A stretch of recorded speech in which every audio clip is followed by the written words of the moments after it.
Hi, I'm Laura Bartow from Studio One Stampers. I want to welcome you to week 10 in my series of 12 weeks of Christmas. Today I'd like to show you how to make a beautiful moonlit landscape picture. It was inspired by two different stamp sets. One is called Sheltering Tree and the other is called Jolly Christmas. Well, let's get started. Well, I want to show you how to create this beautiful moonlit landscape piece of art. It's got a wonderful dark sky and the deer running through the little meadow area. So let's get started here.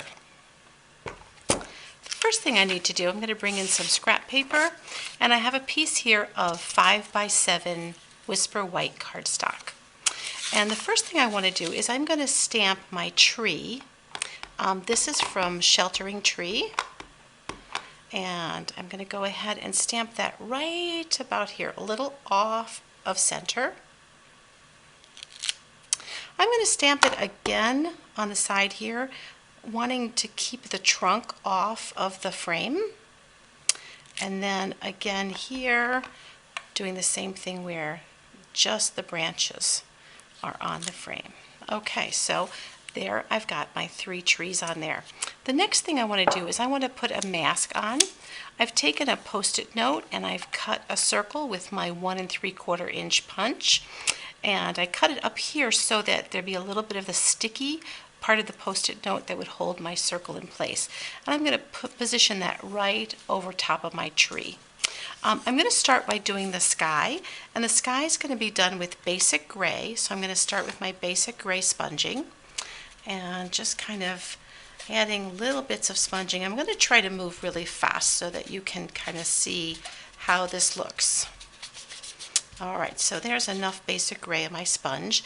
Now I'm going to move in with black Memento ink, and I'm going to try to get that pretty dark along the edges, especially here. I'm even going to sort of burnish my edges a little bit just to get that.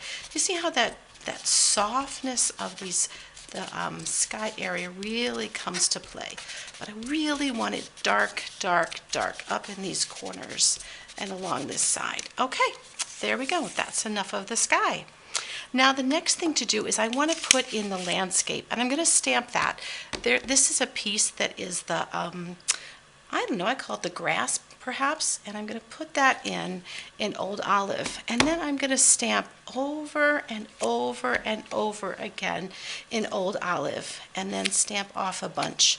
Now one thing I want to point out that I want to do is I want to leave an area in here coming off of the moon a little bit lighter. So I'm going to try to build up my colors over on the sides, but not so much in the center area. So I think I've done pretty well keeping that fairly light right in there. I'm going to also come in with my dark sponge. This is Old Olive, and I'm just going to fill in some of these areas to make that look more solid. I don't really want anything white there, but you can see I've got my moonlight coming right down through there. All right, then the next thing to do is to add in my area of what I would call a tree line in the back, something happening in the fall. Some of these autumn colors, maybe they're aspen, maybe they're maples, I don't know, but just some of that tree line. I want it a little lighter at the top, and I want it a little heavier right here at this horizon line. So you can see I've got that coming up. Go. That looks really good. I'm going to add a couple more pieces there. Okay, that looks really good. Now the next thing I want to do is I want to add a little bit of a shadow right down here from that tree, because you can see I've got my moon coming down off of there. So I'm going to take my green and I'm going to pinch it really tight, and I'm just going to kind of see if I can draw in that shadow. There we go. Just a shadow of that tree coming down. So I've got that. All right, so the next thing to do is add my deer, and I definitely want to use my embossing buddy. There's a lot of ink on here right now, so I definitely want to go over that so that my embossing doesn't go anywhere except on my deer. So I can get rid of this piece so you can kind of really see what it looks like. It really looks like a landscape. My deer is from Holly Jolly Christmas. I'm going to be using Versamark ink, and I'm going to position my deer right up here. I want him really leaping up into my scene. And then I'm going to put on my silver embossing powder. So I'll sprinkle lots of that on here. Oh, that is a lot. That's great. And then hopefully get most of it off of here. There we go. Ah, that looks great. Now I'm going to quickly heat it with my heat tool.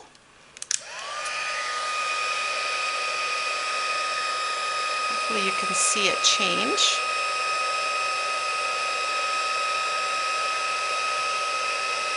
Still warming up, but that's all right. There it goes, kind of the magic of heat embossing. There we go.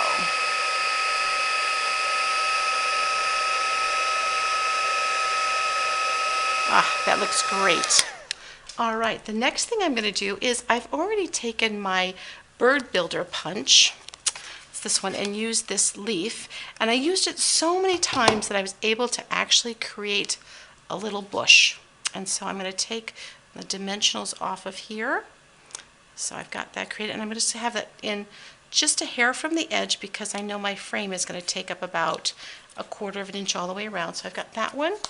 And I have another one for the other side, so it really looks like my little deer is leaping right out from some of this foliage. So there we go, right there. And I'll bring back in the one that's finished, and you can see how it looks all framed.